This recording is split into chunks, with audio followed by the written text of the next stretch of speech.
if two vectors are parallel, they are scalar multiple of each other.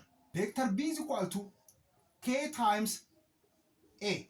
k ምንን ያመለክታል? ዳይሬክሽንን ያመለክታል። if k is greater than 0, then the two vectors have the same direction. if k is less than 0 or opposite direction, ሁለቱ ቬክተሮች ምንድናቸው? ኦፖዚት ናቸው።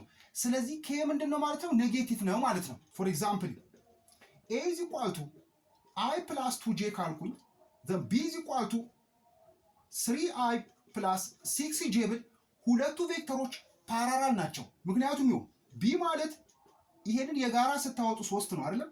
ዘን ይሄ ማለት ምን ማለት ነው? i plus 2j ማለት ነው። ቬክተር b ማለት 3 times ቬክተር a ነው ማለት ነው። እቺ 3 ቁጥር ምን ታመለክታለች? ዳይሬክሽኑን ነው የምታመለክተው። if 3 ቁጥር እዚህ ጋር ፖዚቲቭ ስለሆነች ሁለቱ ቬክተሮች ፓራራል ናቸው፣ ዘ ሴም ዳይሬክሽን ናቸው ማለት ነው። እንደዚህ ከሆነ ግን ሁለቱም ቬክተሮች ያቸው b ማለት የጋራ ስታወጡ ኔጌቲቭ 3 times i plus 2j ነው አይደል የሚሆነው? እንደዚህ ይሄን ስታበዙት ይሄን ታገኛላችሁ። ስለዚህ ሁለቱ ቬክተሮች a እና b ምንድናቸው? ፓራራል ናቸው with opposite direction ናቸው። ኦኬ እዚህ ጋር ኔጌቲቭ 3 ምን ታመለክታለች? ዳይሬክሽኑ ነው የምታመለክተው ብያችኋለሁ። ስለዚህ እቺ ኔጌቲቭ መሆኗ ምንድነው የምታመለክተው? ኦፖዚት መሆናቸውን ነው። ዘን ሁለቱ ቬክተሮች ምንድናቸው? ፓራራል with opposite direction ናቸው ማለት ነው። ወደ ጥያቄያችን እንሂድ። ሁለት ቬክተሮች ፓራራል ከሆኑ እንደዚህ እናስቀምጣቸዋለን ብለናል። ዘን እዚህ ጋር የተሰጠውን ይት ማግኒቲዩድ ኦፍ b is equal to ማግኒቲዩድ ኦፍ 2a ይላል አይደል?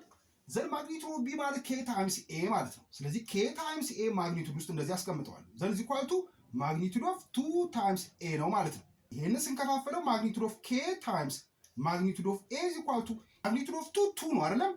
2 times ማግኒቲዩድ ኦፍ a ይሆናል ማለት ነው። ዘን እዚህ ጋር a ስናጠፋ እናገኛለን ማግኒቲዩድ ኦፍ k is equal to ምን ሆነ? 2 ሆነ። ግን ምን ይላል እዚህ ጋር? ኦፖዚት ዳይሬክሽን ናቸው ይላል።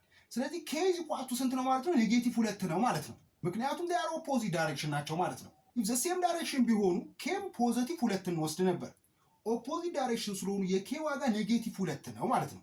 ዘን ይሄኛው ምን ይሆናል? b is equal to k times a ነው አይደለም? ዘን k is equal to -2 ነው። -2 times a ይሆናል ማለት ነው። የተጠየቅነው b minus a ነው። ስለዚህ b minus a b is equal to negative 2a ነው። -2a ዘን minus a ማይነስ ከሆነ ደምረን ማይነስ ነው አይደል? ስለዚህ -3a ይሆናል ማለት ነው። ዘን b minus a is equal to -3a ይሆናል ማለት ነው።